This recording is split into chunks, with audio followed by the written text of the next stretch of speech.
Yes, good day to you guys, and in this video we will talk about the top 10 life lessons I've learned from success and failures. Because let's be real, all the success that you see, my achievements, my cars, my businesses, the money that I have, expensive watches, clothes, suits, lahat ng meron ako ngayon, hindi nanggaling yan sa sobrang lupit na strategy, swerte overnight. Life doesn't work that way. Lahat ng meron ako ngayon, nanggaling yan sa paulit-ulit na failures, struggles, and challenges na nalampasan. Because we will fail more than we succeed. Yung mga success moments na nakikita nyo sa social media, especially in my life, it came from working really hard, learning from my own mistakes. And the best you can do right now, especially if you want to create momentum, if you want to be happy, if you want a meaningful life, and if you want to be successful, the best you can do is learn from the mistakes of other people. At yan ang pag-uusapan natin ngayon. By the way, my name is MJ Lopez, and I've been doing business for more than 18 years, transforming the lives of people in the process. Helping people from zero to becoming millionaires and multi-millionaires, from millionaires to billionaires who wants a more well-rounded way of life. And if you are watching my videos, you already know that we've been uploading a lot of lessons, right? Thousands of lessons already. So let's begin. We will talk about the top 10 life lessons by MJ Lopez. Number 1, trust yourself more. Trust yourself more than you trust other people. Trust yourself more than you trust the business. Trust yourself more than you trust the platforms. Trust yourself more than you trust the strategies. What does that mean, MJ Lopez? Alam niyo ba guys, galing ako sa hirap. Yung lola ko dating katulong, buti ngayon maganda tawag kasambahay. Yung mabait kong tatay na gwapo, na malandi, itinanan yung nanay ko at the age of 16. Ay di nabuntes, nabuo. So from there, napalayas kami. So I want you to imagine life na punong-puno ng problema. So mahirap na nga kami, napalayas pa kami. And I was raised by a single mom. So mahirap na buhay, tapos single mom. So unti-unti, umaangat yung buhay natin. And I've seen the results from my mom's decisions. At nakita ko siya na ang dami niyang sinubukang negosyo. Nagsimula siya sa bigas, Avon, Natasha Boardwalk, iba't ibang klase ng damit, nagpapautang, Divisoria products, leather wallets, belts, alahas, halos lahat ng produktong pwedeng ibenta, binibenta niya. So try lang siya ng try. At nung tinanong ko siya, Ma, ano bang magandang negosyo? Kasi ikaw parang ang dami mong sinusubukan negosyo, ang dami mong ginagawang negosyo, alin dyan ang pinakamaganda? Ang sabi niya sa akin, hindi ko makakalimutan, it's not about the business. It's about you. Ano yung kaya mong ibenta? Ano yung naniniwala kang mabebenta?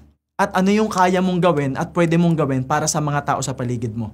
Kasi kahit ano pa yung produkto mo, kahit ano pang binebenta mo, kung naniniwala ka sa sarili mo at ginagawa mo, maniniwala rin yung mga tao sa paligid mo. So that's a major lesson for me.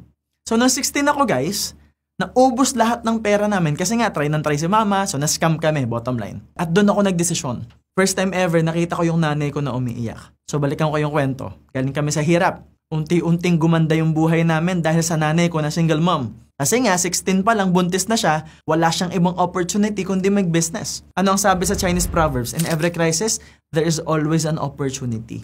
So ginamit niyang opportunity, yung kawalan ng opportunity. So for most people, drama na lang, negativity na lang, maninisi na lang, excuses na lang. But she decided to start her own business. So sobrang taas ng tingin ko sa kanya. Hangang-hanga ako sa kanya. Pero nung na-scam kami, first time ever, nakita ko siyang umiiyak. That's when I decided. Sabi ko sa sarili ko, I will become a millionaire.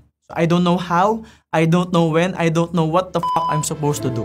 All I care is I will become a millionaire. So bottom line guys, I was doubting myself, I was doubting my skills, I don't know what to do. Siyempre, pag hindi mo alam yung gagawin mo, magdududa ka talaga, di ba? But because of a certain urgency, but because kailangan, but because I wanna help my mom, and it's meaningful for me. Meaningful siya sa akin, meaningful sa akin yung buhay namin, at sobrang bigat na rin ng buhay namin during those times, I decided. To cut the long story guys, I became a millionaire at the age of 19. I earned my second million when I was 21. Dumating sa point that I was earning 900,000 to 1 million per week. 21 pa lang din ako nun guys. So natutunan ko mag-build ng leverage. Natutunan ko paano magnegosyo. Noong 26 ako guys, nag-start na ako ng sarili kong company. At dyan nag-start yung success, yung pag-angat. Pero dyan din nag-start na bumigat yung sitwasyon ko. Dyan nag-start lumabas yung napakaraming personal and business problems. So pag pinakinggan nyo yung story guys, ang nakikita lang natin yung 1 million per week. Yung nag-start ng kumpanya. yung nagsimula ng sariling negosyo. Pero ang daming pinagdaanan. Maraming beses naloko. Imagine nyo, 16 pa lang ako, na-scam na kami. Nung 19 ako na, naloko rin ako pa ulit-ulit. Nung kumikita ako ng malaki, nung 21 ako, mas maraming manloloko. Yes, ang laki ng income ko nun. Ang dami kong kinikitang pera. Pero ang dami rin taong lumalapit na walang ibang hangad kundi gulangan ka. Mga tao na may motibo. People who want to take advantage of you and your money. When I was 26, I built my own company. I started building leaders, mentoring leaders, coaching people. Binigay ko lahat. Naloko na naman ako. At alam nyo ba guys, when I was 29, I lost more than 20 million.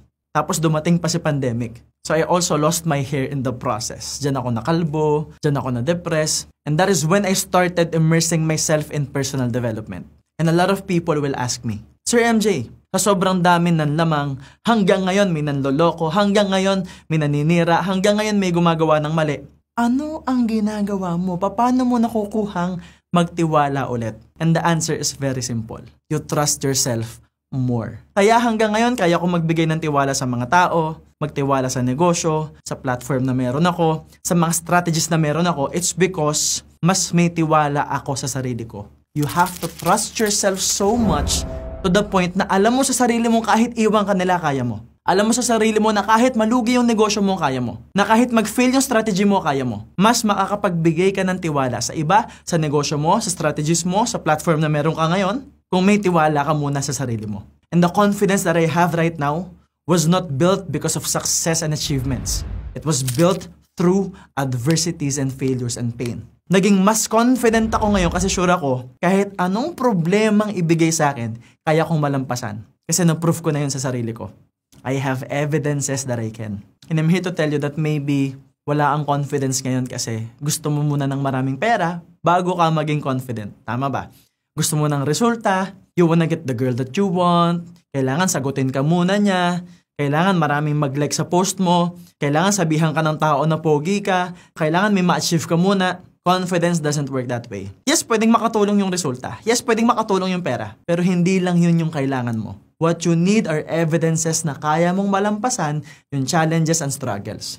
So, ibig sabihin, pwede ka palang maging confident ngayon kasi buhay ka pa. Kasi nalalampasan mo yung mga problema mo. Kasi lumalabang ka pa rin.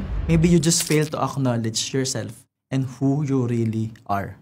Kaya pag may nagtanong sa akin, Sir MJ, ba't ganun?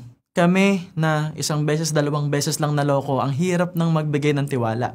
Pero bakit ikaw, Sir MJ, sobrang dami ng loko sa'yo, pero kaya mo pa rin magtiwala? Because again, I trust myself so much na kahit anong gawin nila, alam kong kaya kong makabawi. Alam ko sa sarili ko na kaya kong bumangon. And that's lesson number 1. Trust yourself more than you trust anybody around you. Because at the end of the day, sarili mo yung kasama mo. Number 2. Knowledge is not power. It is only potential power. It is usable power. How many times in your life na in your mind, alam mo yung dapat mong gawin? Alam mo yung pwede mong gawin? Alam mo yung kaya mong gawin? Pero hanggang ngayon, hindi mo ginagawa. And because of that, mababa yung tingin mo sa sarili mo. Because of that, you are doubting yourself. Because of that, you are procrastinating even more. At baka nandadamay ka na at naninira ka na rin ng ibang tao. How many times in your life that you have the knowledge, but you are using your knowledge against you? Guys, it's not about what you know. It's about what you do. Hindi to paramihan ng alam. Paramihan to ng kaya mong i-apply na nalalaman. Kasi nonsense lahat ng alam mo, nonsense lahat ng nabasa mong libro kung hindi mo siya gagamitin at i-apply ngayon. Think of it this way. Ang knowledge para siyang baterya and you are the machine.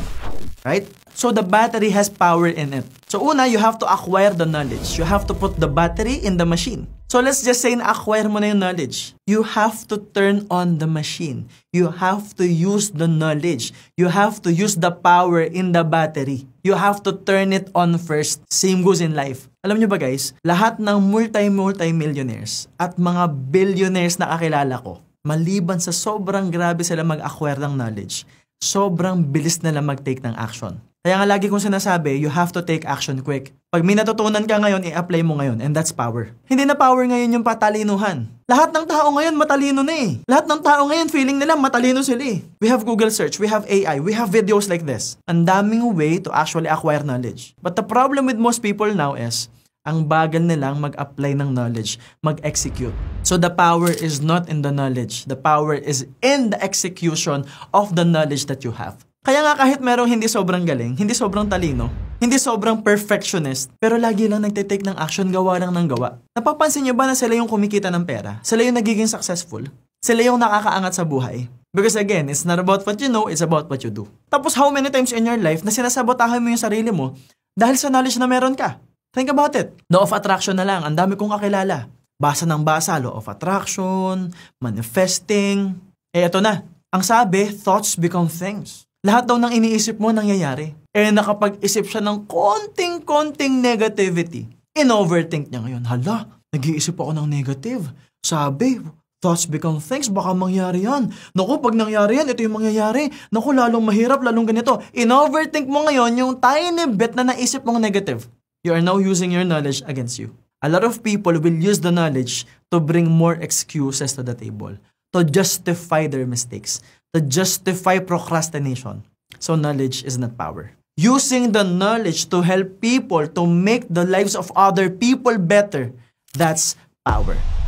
Number 3, don't compare yourself to other people. Compare yourself to who you were yesterday. Now, because of social media, usong-uso na yung comparison. And I've seen a lot of influencers, a lot of people in social media who will post and they are expecting likes and hearts and comments every single day. Nothing wrong with that. We all deserve likes. We all deserve positive comments. Pero alam nyo realidad, hindi mo makukuha agad yung likes and comments and shares. You have to work really hard for it. Alam natin yan sa social media world na kung sino pa yung toxic, sino pa yung negative, sila pa yung nakakakuha ng maraming attention. At ang mahirap, gumagawa ka naman ng tama, alam mong tama yung ginagawa mo, alam mo na nagkikreate ka ng value, tapos ikukumpara mo pa yung sarili mo sa ibang tao. Kaya nga usong-usong ngayon yung post na gagawa na lang sila ng konting illegal para yumaman. And that narrative came from comparing themselves to other people.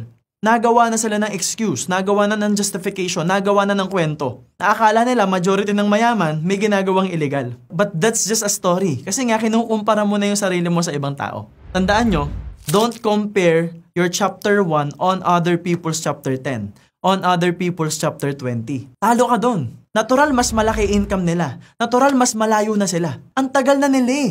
Matagal na sila sa industriya eh. Mas matagal na nilang ginagawa yung gusto mong gawin ngayon. Instead of comparing yourself to them, use them as reference. Use them as inspiration. And compare yourself to who you were yesterday. Sir, may naisip akong technique. To make me feel good about myself, ikukumpara ko yung sarili ko sa mga taong sabaw. Sa mga taong walang kwenta. Sa mga taong alam kong mas magaling ako. You might feel good right now for comparing yourself sa mga taong alam mo namang mas magaling ka.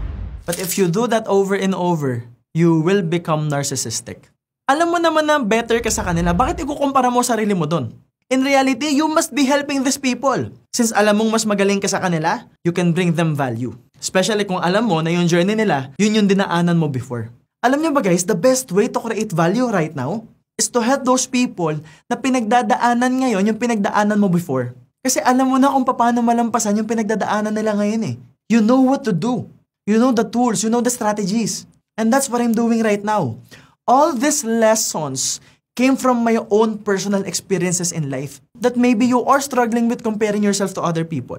Maybe you don't trust yourself anymore kasi napakarami mo nang nagawang mali or ikaw yung laging paulit-ulit na loloko ng ibang tao. Or maybe you keep on acquiring knowledge, basa ka ng libro, pero hanggang ngayon wala kang nasisimulan. I'm here to share with you value by learning from my own mistakes. So lahat ng dinidiscuss ko dito, expert ako dito. Not because sobrang galing ko, but because ang daming beses kong nagkamali sa lahat ng principles and lessons na ituturo ko sa inyo in this video. And I don't want you to make the same mistakes. Para mas mabilis yung growth, para makapag-build ka ng momentum, maybe you can learn from the top 10 lessons. Number 4, everything you do has a cost. So kung may gagawin ka at wala kang gagawin, parehas may cost yun. Parehas yun may risk. So ang risk, both ways yan. Kaya nga ang mahihirap lalong humihirap at ang mayayaman lalong yumayaman kasi magkaiba sila ng sequence ng decision making. Guys, ang mayaman at mahirap, parehas yan decided. Magkaiba sila ng decision making at magkaiba sila ng sequence ng pagde-decide. I'm gonna give you an example.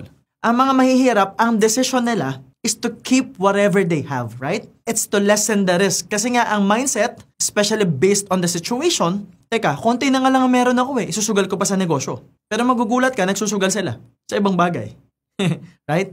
Ang dami kong expenses I cannot afford to make mistakes. I cannot afford to do something new. Right? Yan ang thinking ng mga mahihirap. So they are afraid to lose. Ang mga mayayaman, anything na pwedeng pagkakitaan. Any opportunity. Especially during a crisis. Ang mga mayayaman, bumibili during a crisis. Ang mga mahihirap, nagsasave during a crisis. Magkaiba ng sequence. Ang mga mayayaman, pag tag-ani, pag harvest time, saka sila nagbebenta. Ang mga mahihirap, pag harvest time, saka sila bumibili. Again, pag may crisis, di ba ang mga mahihirap magtitipid?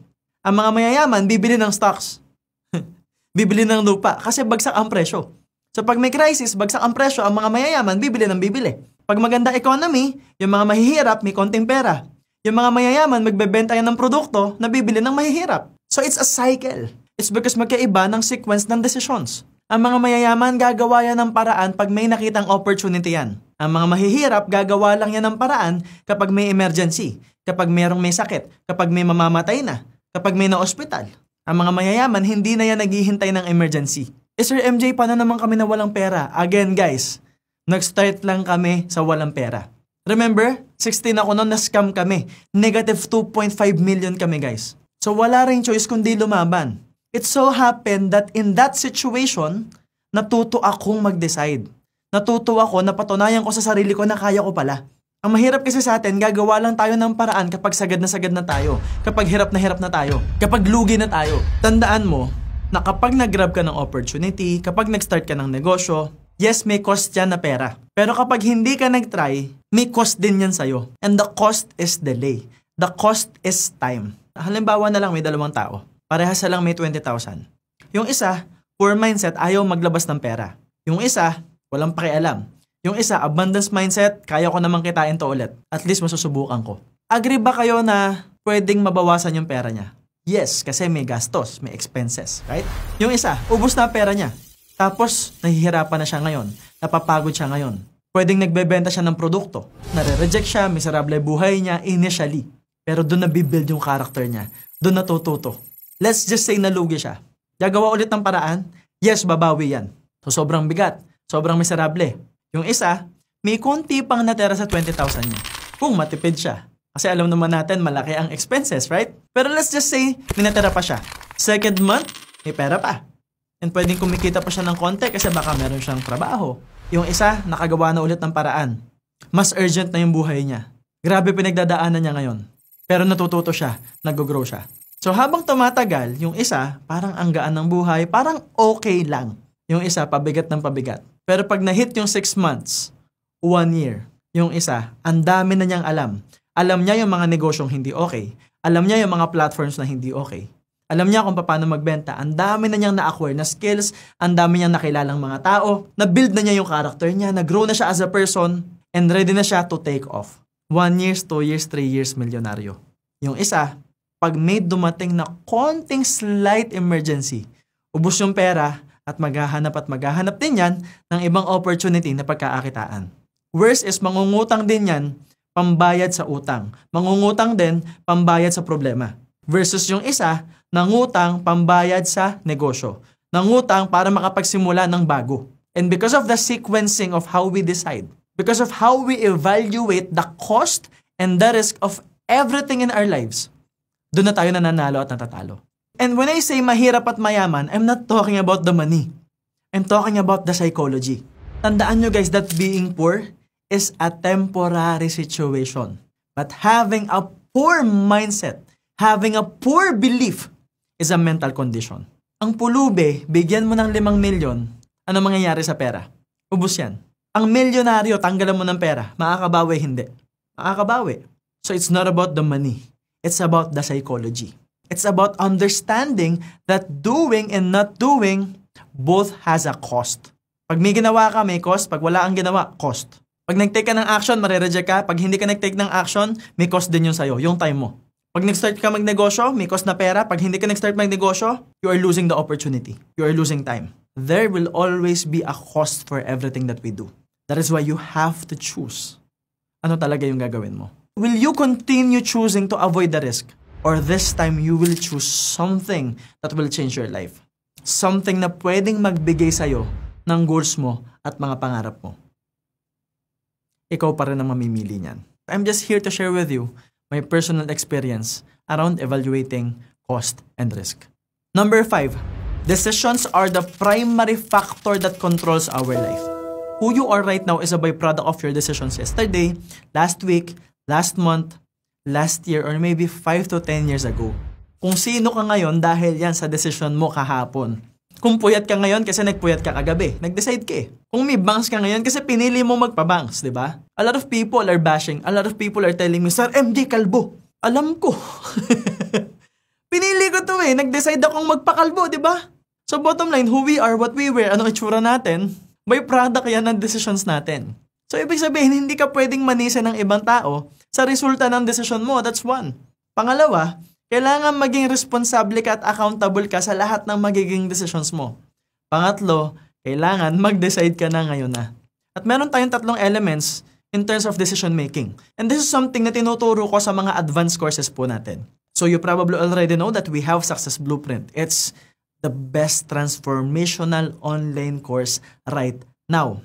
So yung ituturo ko sa inyo ngayon, nasa self-mastery po siya. And it's actually a premium and exclusive course na ino-offer lang natin sa lahat ng students ng Success Blueprint. Para lang sa mga taong decided. Kasi hindi siya mura. So ano bang meron sa self-mastery? I'm gonna give you a sneak peek of the lessons there, which is the formula for decision making. So merong 3 elements when we decide. We have the needs, the beliefs, and the state. Meron tayong tinatawag ng human need structure and psychology. We will not talk about that because we need weeks to talk about the human need psychology. Pero ano bang ibig sabihin ng needs? You have to understand the difference between needs and wants. Because at the end of the day, we usually get our needs but not our wants. Di ba yung mga nanay natin, lista ng lista, di ba? Lista yun ng bills, lista yun ng kuryente, ng dapat bayaran, mga expenses and something like that. At sobrang nai-stress sila doon, tama ba? At lahat ng nakasulat na yan, lahat ng expenses na yan, ang tawag dyan needs. At kahit may stress ka, mahirapan ka, mapagod ka, di ba nababayaran naman yung needs? Di ba nakukuha naman yung needs? Kasi yung mga needs na yan, kailangan. Part yan ng tinatawag natin na necessity. So parte siya ng tinatawag din natin na standards. So if life is this, and we want this, nasabi ko na to kanina, the problem with most people is gagawa lang ng paraan kapag dapang-dapa na, kapag hirap na, kapag talo na, kapag bagsak na. So pag bagsak, urgent, balik. And this is how it goes. Pag ikaw bumaba sa level ng comfort zone mo, bumaba sa level ng standards mo, ang tawag dito ay resistance. And your mind doesn't want that. Your body doesn't like that. Your heart feels bad around that feeling. Your heart doesn't like that. So ano gagawin ng katawan mo? Pipilitin niyang makabalik. So ang gagawin ng utak, puso't katawan mo, magiging aligned yan, tas ibabalik niya sa comfort zone. Alright? Because this is the needs. Okay? Ngayon, meron kang wants. When life is this and we want this, again, iaangat mo yung sarili mo, di ba? Ito problema. Habang umaangat ka, you will feel the same amount of resistance. Akala mo pabagsak yung buhay mo, akala mo urgent na naman, akala mo negative na naman, kasi it's the same feeling. So yung pagbaba at pag-angat, parehas yung resistance. Okay? So ang problema doon, ito yung want mo, pero yung utak, puso't katawan mo, ibabalik ka niya sa need. Ibabalik ka niya sa comfort zone. So ang goal mo, kailangan yung want mo maging need na. Kailangan maging gustong-gusto mo siya. And there's a process in how to do that. Example na lang sa inyo guys. Kung ang sweldo mo 20,000, tapos nakaranas ka ng 50,000, babalik ka pa ba sa 20? Di ba hindi na? Basically, tumaas yung standard mo, right? Yun na yung bago mong need, bago mong standard, bago mong identity. So the challenge is, paano mo iaangat yung identity mo? Paano mo babaguhin yung identity mo? Yan ang pinag-uusapan natin sa Success Blueprint. It's because when we look at other people, kaya nga mahilig tayong magkumpara, di ba? We only see the shiny, outstanding results that they have, right? The results and the events. Underlying the results and the events, and this is actually the iceberg framework, underneath the results, underneath the success, there's actions and behaviors, right? So we have to act, we have to do something. We have to behave a certain way. Pero di ba yung success ng ibang tao parang pilit? So pag pilit ang success, mabilis nawawala. Meron ka rin bang kakilala na naging successful na or may achievement na pero hindi pa rin masaya? From actions and behaviors kasi, meron pang mas malalim which is what we call the self-image. Your standards. your identity. So, ibig sabihin, pag nagbago yung self-image mo, yung identity mo, automatic magbabago yung actions and behaviors mo. So, hindi siya pilit, automatic siya, nakaprograma ka na that way. And you will create results and events na gusto mo sa buhay mo. Ang good news, it will be sustainable, you will be happy, you will be fulfilled, and you will have a meaningful life. Meaning, masaya ka sa resulta. Because a lot of people hindi naman talaga masaya sa pera at resultang meron sila. So imagine, successful ka na, may resulta ka na, nakuha mo na yung mga bagay na gusto mo, may long-term happiness ka pa. So the bigger question now is, Sir MJ, paano ba babaguhin yung self-image? Diyan na papasok yung structure of living. Ano yung pwede mong gawin every single day? Ano yung tamang structure? Ano yung tamang design to change your self-image? To change your identity? Yan ang tinuturo natin sa Success Blueprint course. Because I'm here to tell you that we are creating massive results now and we are constantly transforming the lives of people to the point na yung mga graduate ng course, paulit-ulit pa silang nagbe-breakthrough at nagtatransform. Ganyan ka-powerful ang Success Blueprint. After Success Blueprint, you can move forward to Self and Sales Mastery. Ang Self and Sales Mastery, guys, ang pinakayabang ko lang naman dyan, it's a proven system guaranteed to create results basta susundin mo at i-a-apply mo sa buhay mo. Because meron akong tinuruan ng Self and Sales Mastery 3 years ago. Noong 2024, guys, they are able to produce 747 million sales. At 7 lang silang tinuruan ko. I'm not talking about a team of 100 people. I'm talking about a team of 7 people. Ganyan ka-powerful and it's proven. Number 6, input equals output. So kung ano man yung resulta mo sa buhay mo ngayon, kung ano man yung output na meron ka, the outcomes that you have right now, it's because of the input, the work you've done. At kahit kailan, hindi mo pwedeng baguhin yung output. The only way to change the output is to change the input. So kapag hindi maganda yung output, hindi mo gusto yung resulta, ang babaguhin mo lang is yung input. Ano ba yung tinanim mo? Ano yung ginawa mo? Ano yung ginagawa mo araw-araw? So it's the same as saying that the results will be equal to actions multiplied by skills. So ang input, actions multiplied by skills yan. Kasi pwedeng araw-araw ka nagtatrabaho. Kasi pwedeng araw-araw ka nagtitake ng action. But if you have 0 skills, you will get 0 results. Kaya nga dapat habang nagtitake ka ng action, nade-develop din yung personality mo, nade-develop din yung skills mo, nag-grow ka dapat as a person. Sir MJ, paano ba magde-develop ng skills? Ang skills ay volume multiplied by time. So yung volume, yung daming beses mo siya ginagawa over a period of time. It's because if you will do something over and over a period of time, dyan mabibuild yung skills mo. At kapag meron ka ng skills, nag-take ka ng action, yan yung magkikreate ng resulta. Yan yung magiging input mo. So you have to have volume. A major example is content creation. Wala pong perfect formula sa pagkikreate ng content. Yes, pwede kang matuto. If you get the course 10 Powerful Skills, tinuturo ko dyan paano mag-close ng deal, mag-set ng goals, mag-prospecting, leadership. Pero meron din dyang lead generation and content creation. At napakamura lang po ng 10 Powerful Skills na course. And yes, marami kang matututunan doon. May ituturo akong formula. But here's the catch. If you really wanna win, you will apply the formula 100 times. So you will create 100 videos. That's volume. So ibig sabihin, if you can create 100 videos every month, in 1 year, that would be 1,200 videos. That's volume multiplied by time. Sa 1,200 videos, may 1, 2, 3, 10 na magte-trending dyan. 10 na sobrang taas ng views. Doon sa 10 na yon, aaralin mo yung patterns ng 10 video. Aaralin mo kung anong elements ang meron doon. Yung script, yung sinabi mo, yung lighting, yung laman ng video, yung context ng video, yung intro, yung hook, yung buong story. Aralin mo ngayon paano mo siya ginawa. And you will duplicate that video for the next 1,200 videos next year. If that will be your structure for the whole year, you will eventually win as a content creator. Even as a marketer.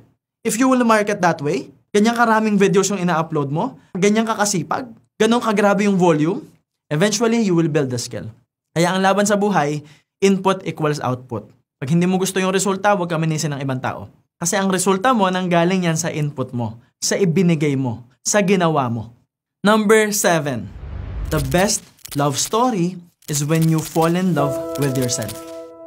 Now, a lot of people, especially in social media nowadays, a lot of people had been longing for love and connection and belongingness, and that is actually the main reason why we feel really bad, we feel really insecure, kasi nga hindi nagmamatch yung gusto natin, yung expectations natin, dun sa mga nakakarelasyon natin, even in business, in building teams, especially in intimate relationships. Ang dami sa atin nade-depress, nag-anxiety, bumababa yung tingin sa sarili. It's because hindi nila nare-receive yung love na alam naman nilang deserve nila. The problem is, we are always looking for love externally. And what I've learned in my life, guys, especially during the time na na-depress ako, kasi nga I lost 20 million in the process. So can you imagine, bigay ka ng bigay, all you want is to help people, you are creating value, you are creating content, you're spending time, binigay mo yung knowledge, yung puso mo, nagmalasakit ka, minahal mo yung mga tao, tapos lolokohin ka pa, tapos after kang lokohin, sisiraan ka pa, sisisihin ka pa, kahit in reality, pinaganda mo yung buhay nila at sila yung umubos ng pera nila at inubos din nila yung pera mo, kumbaga.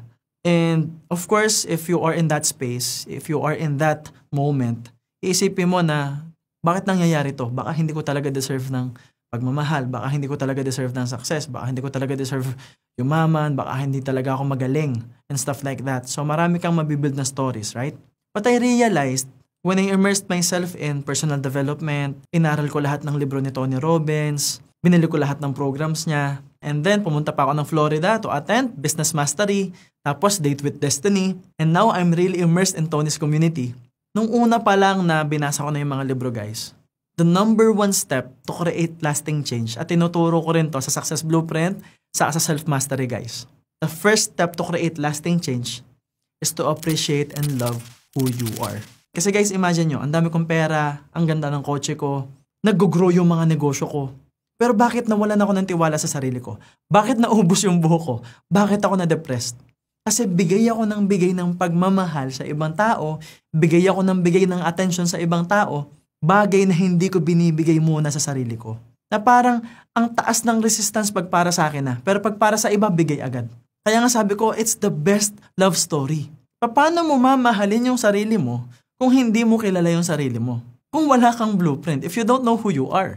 If you don't know who you are and what you want, then what are you doing? Anong ginagawa mo araw-araw? Diba ang hirap nun? So kung wala kang direction, hindi ka makakarating sa tamang destination. At kung hindi mo kilala sarili mo, paano mo mamahalin yung sarili mo? So to create lasting change, you have to build a blueprint first. But to those of you who wants to be successful, what you need is a success blueprint. At ako lang ang nagtuturo niyan sa Pilipinas. And after that, we will move on to self-mastery. Diyan na ngayon papasok yung exponential success. I'm here to tell you, success blueprint pa lang, ang dami ng magagandang resulta. Lalo na sa self-mastery. Pero para dumating sa point na kaya mo mag-invest sa sarili mo, kailangan mahal mo muna yung sarili mo. As simple as that. And I've seen people transform their lives. I've seen people having breakthroughs simply because they started loving themselves. Nagsimula lang talaga silang mahalin yung sarili nila. Sabi nga, di ba, ako naman muna. Parang ganito guys, if you love someone, di ba, aaralin mo lahat ng gusto niya. Kikilalanin mo siya. Kinikilala mo rin yung pamilya niya. Aalamin mo yung gusto niya para yun ang ibibigay mo sa kanya. Alam mo yung pagmamahal na hinahanap niya. Inaaral mo rin yung mga bagay na ayaw niya para yun yung iiwasan mong gawin at yun yung ilalayo mo sa kanya yung mga bagay na ayaw niya. Tapos, inaalam mo rin yung mga pangarap niya, yung goals niya so that you can support the person. Because you love the person. Tama? Tapos ito na, dumating sa point na magkalayo kayo. Hindi ka rin okay, bagsak ka rin. May pinagdadaanan ka rin iyo. Pero nangangailangan siya ng tulong. Nangangailangan siya ng suporta at nag-open siya. Binuksan niya yung sarili niya sa'yo. Sabi niya sa'yo, I need you right now and this is my problem. Regardless of how you feel, regardless of your situation, kung mahal na mahal mo yung tao, you will show up for the person. At minsan dumadating sa point na yung taong yan, toxic na eh, negative na eh. Hindi na okay yung sinasabi.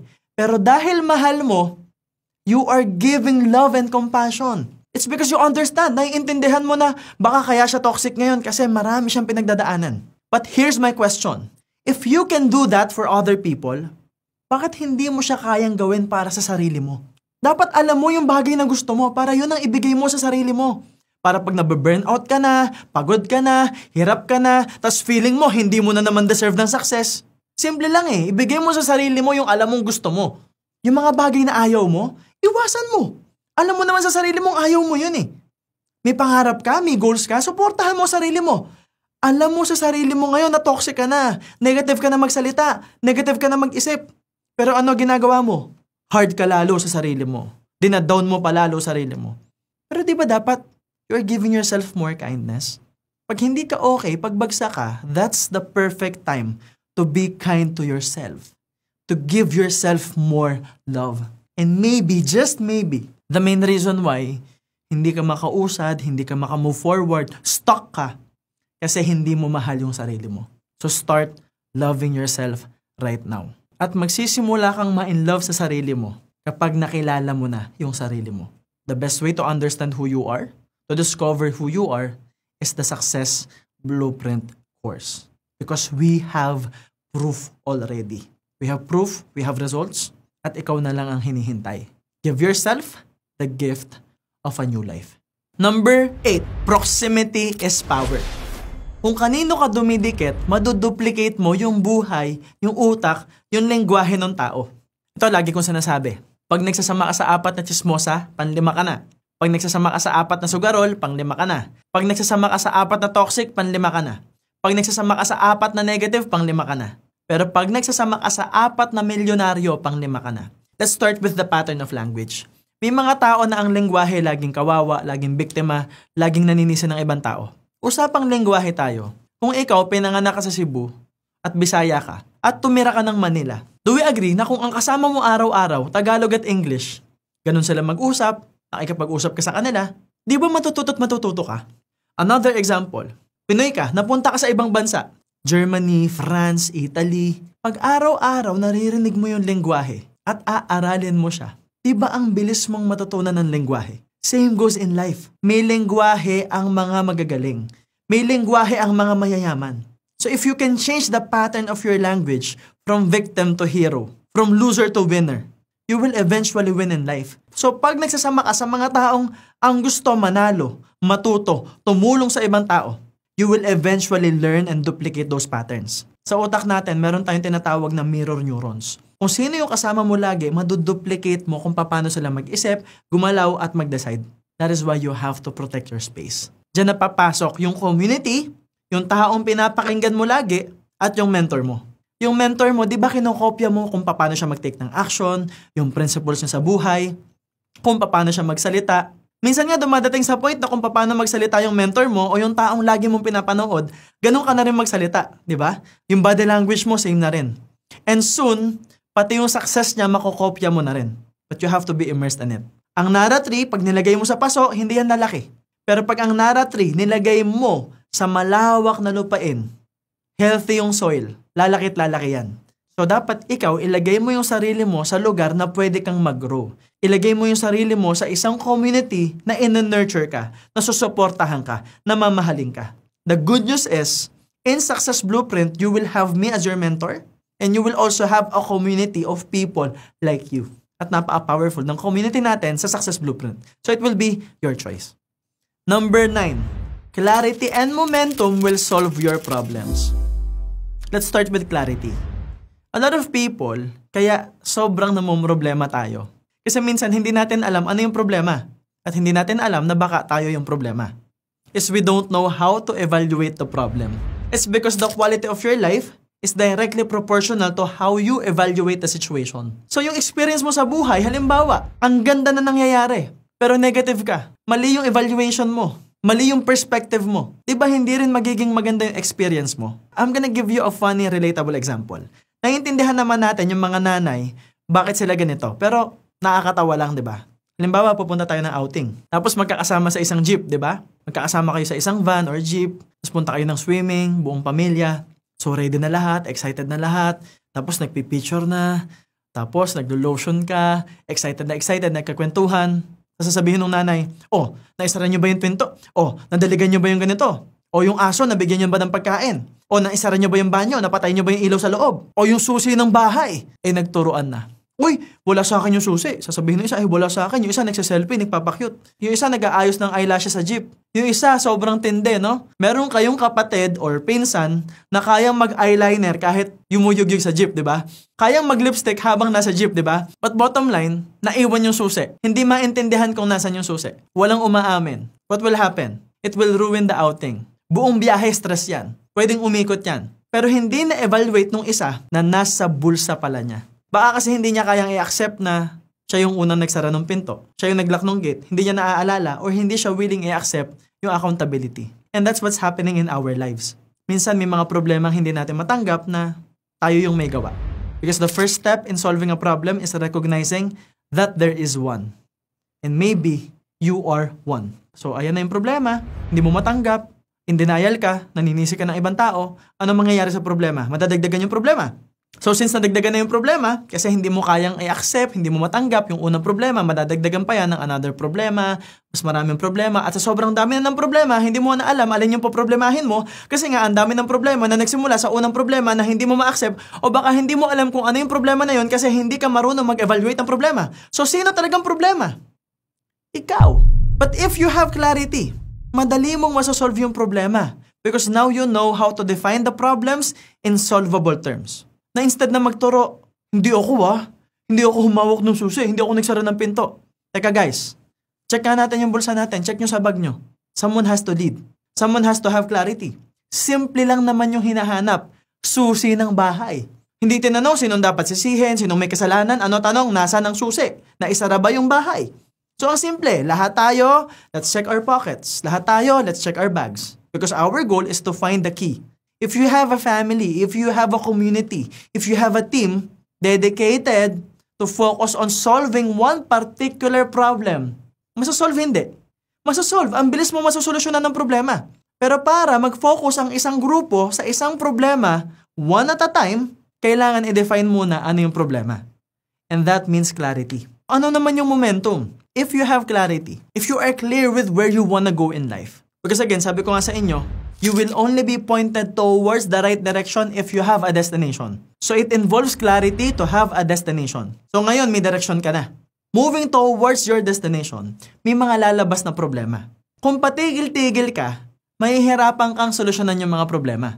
Pero kung dire-diretso ka, tuloy-tuloy ka lang, pwede kang mag-take off at pwede mong malampasan lahat ng mga problema mo. It's because you already have the momentum. Parang pag-gym lang yan.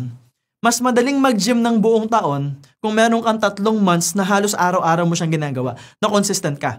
Mas madaling magnegosyo buong taon kung ngayon pa lang sinisimulan mo siya ng tama at hindi ka tumitigil, nagbibuild ka ng momentum. Mas madaling magbenta ng produkto kung ngayon pa lang sinisimulan mo na mag-create ng content, kung ngayon pa lang inaaral mo na yung dapat mong gawin. Pero kung magtatry ka ng konti, lamang pa yung pahinga mo, lamang pa yung pabebe mo, eventually madadagdagan yung problema mo. So you have to build momentum first. Matutunan ko yan guys eh. Like in the past, I have like 100 problems. Nag-focus ako in solving the first 10 problems. Pero after ko makapag-solve ng isa, hindi ako titigil. Kasi na-realize ko, pag nag-solve ako ng isa, tumigil ako. Mas mabilis madagdagan yung problema versus makapag-solve ng problema. So nakapag-solve ako ng isa, nagdagdagan ng 2. So ang ginawa ko this time, nag-solve ako ng isa, after solving 1 problem, wala mo ng celebration, diretso sa pangalawa, pangatlo, pang-4. 10 problema, dire-diretso. After that, nagtuloy-tuloy. Tapos lahat ng problema. Ganyan ka-powerful ang clarity and momentum. Number 10, focus on the now. If you will focus on the future, you will have anxiety. You will worry constantly. If you will focus on the past, your life will eventually be painful and miserable. But if you focus on the now, you will be happy. Sir MJ, ang gusto ko, yung future ko maging maganda eh. I have a vision for the future. I have goals and dreams. Kaya nga ang goals and dreams, sineset po natin. Kailangan mag-decide ka na sa goals mo, kailangan mag-decide ka na sa pangarap mo, gawan mo ng plano because what you want today is to focus on being present in the moment. It's to focus on taking massive action connected to the future that you want. That's what I mean. A lot of people are too focused on the future to the point na hindi na sila makaalis sa now. Wala silang ginagawa now. Nangangarap na lang sila now. Guys, kapag nangangarap ka nang wala kang ginagawang action, that's wishful thinking. Sa Tagalog, wish ko lang. Hindi pwedeng isip ka lang na isip, ito yung goals ko, ito yung pangarap ko, ito yung vision ko. You have to act, you have to take action. So what we want is to learn from the past. Lahat ng nangyari from the past, negative, toxic, mabigat, challenges, ginawa yan, dinaanan natin yan para matuto tayo. So ang dala-dala natin, hindi yung memories of the past, ang dala-dala natin yung learnings and lessons from the past. Parang yung tinuturo ko sa inyo. Imbes na magpabebe ako ngayon, ang dami kong learnings na sineshare sa inyo ngayon. Because what I have right now are principles and tools na ginamit ko from the past na nakatulong sa akin. At ngayon, ito yung dala-dala ko in 2025 to build momentum. That is why I'm sharing it with you. Sa future naman, hindi pwede na habang naglalakad ka, lagi ka nakatingala. Imagine mo, naglalakad ka, nakatingala ka lang lagi, yayaman ako. Baka malaglag ka sa bangbang. Baka malaglag ka sa kanal. Baka madapa ka, madulas ka. Hindi kasi pwedeng lagi kang nakatingala. So most of the time, you will stop, you will look up, you will be grateful to God, and you will imagine your future. From time to time, you can do that. Pero hindi pwedeng doon ka lang nakafocus. So again, ang tamang gawin, mag-decide ka na. Ano yung future na gusto mo para sa sarili mo? What do you want? Pag decided ka na sa future, planuhin mo. Pag may plano na, you can then focus on the now. So if you focus on the now, you will be happy, you will be more productive, and eventually, you will get to the future that you want. The future that you deserve. Kung tinapos mo yung video, sure ako gustong-gusto mong matuto. Kung paulit-ulit mong pinapanood yung mga videos, hindi naman to entertaining eh. These are all lessons eh. Minsan nga tatamahaan ka pa eh. Minsan nga masakit pa, di ba? Pero kung paulit-ulit mong pinapanood, ini-internalize mo, nagno-notes ka pa, tapos nagbabala ka pa mag-enroll sa mga courses, sure ako na gusto mo talagang matuto. Sure ako na gusto mo talagang yumaman. Sure ako na magiging maganda yung future mo. Pero dapat i-apply mo yung learnings. After listening to this video, after watching this video, focus on the now. Take action quick. Mag-focus ka sa dapat mong gawin ngayon. Kasi ikaw mismo, alam mo sa sarili mo kung ano yung dapat mong gawin. And if you want me to be your mentor, if you want to be part of my community, regardless of your career, kahit nasang bansa ka, kahit nasang industriya ka, pwede ka dito. Because we have students from all over the world with different backgrounds, different businesses, different industries, different companies, and we are helping each other. We have the most amazing community and of course, the most dedicated mentor. Aside from the value you will get from the course, I'm actually engaging, creating challenges, creating campaigns para mas matulungan pa yung community because this year, I will do my best to help you, but you have to be willing to help yourself. So yun lang guys, this is the end of the video and always remember that all I want is for you to become more successful and for you to reach the next level success. Again, my name is MJ Lopez and see you soon.